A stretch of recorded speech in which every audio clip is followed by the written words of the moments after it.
Самбогийн дэмрэлэг шүү.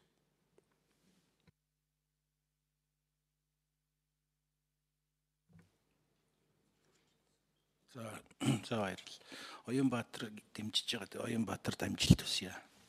Энийг хэдэн санал хэлэх гэсэн. Одоо шадар сайдын эрхлэх асуудлын хүрээнд би андуураагүй бол нэгдүгээрт бол мэрэгжлийн хяналтын газар, хоёрдугаарх нь стандартын газар, гуравдугаарх нь оюуны өмчийн газар, дөрөвдүгээрх нь онцгой байдлын газар. Энэ дөрөв л байдаг баг тий. Наанахч хэлээд. Шудраг өрсөлдөөн гэдэг. Тэгээ энэ байгууллагууд дээр одоо нэг богино хугацаанд нэг хэдэн зүйлүүд хийчих хэрэгтэй байгаа.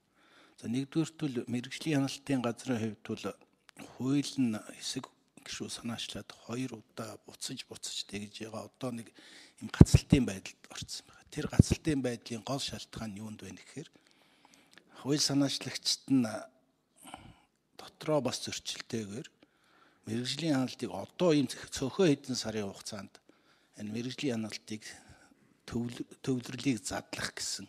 Тэгээ яамдуудад хяналтын бичиг үүргийг өгнө гэсэн.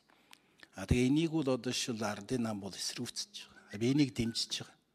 Өөрөөр хэлбэл мэрэгжлийн хяналтыг ерөнхийдөө одоо тэгж задлах шаардлагагүй. Харин тэр 4 жил хийсэн тэр мэрэгжлийн хяналтын тухай хуулийг тэр одоо бүтцийн хэвээр нь үлдээгээд бусад зүйл залтуудыг оруулсан тийм заалт болготлоор засгийн газрын байр суурийг илэрхийлээд хууль тогтоогч энэ саналаа өгвөл энийг урдын явуулаач гэсэн нэг ийм санал байна.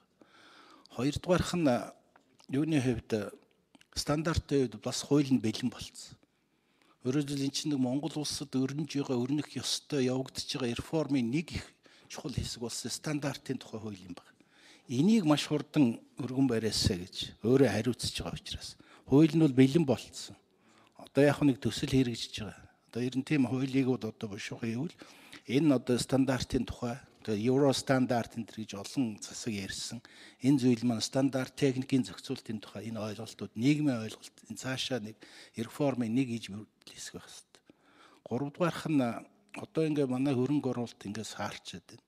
Гэхдээ манай одоо жишээл нэг их дутагдaltaй зүйл оюуны өмчийн холбогдлолт, оюуны өмчийн хамгаалалт энэ талын юмыг гадагшаа сурчлагатай их муу. Тийм учраас аль ч хөрөнгө оруулалтын оюуны өмчийн хамгаалалт ямар байдаг талаас нь сурчлагын талаас нь энэ танаа одоо тэр холбогдох байгууллагад нэг тийм юм хийгээсэй гэж нэг ийм зүйл байна. За дөрөвдүгээрх нь тэр онцгой байдлын газрын хувьд бол хэдэн жилийн өмнө нэг хүүхдээ усанд одоо ягаад амин өргөгдсөн тэр хүмүүсийн үнэхээр одоо техникийн дутагдал энтрээс болоо тэр хүмүүсийг аварч чадаагүй шүү дээ.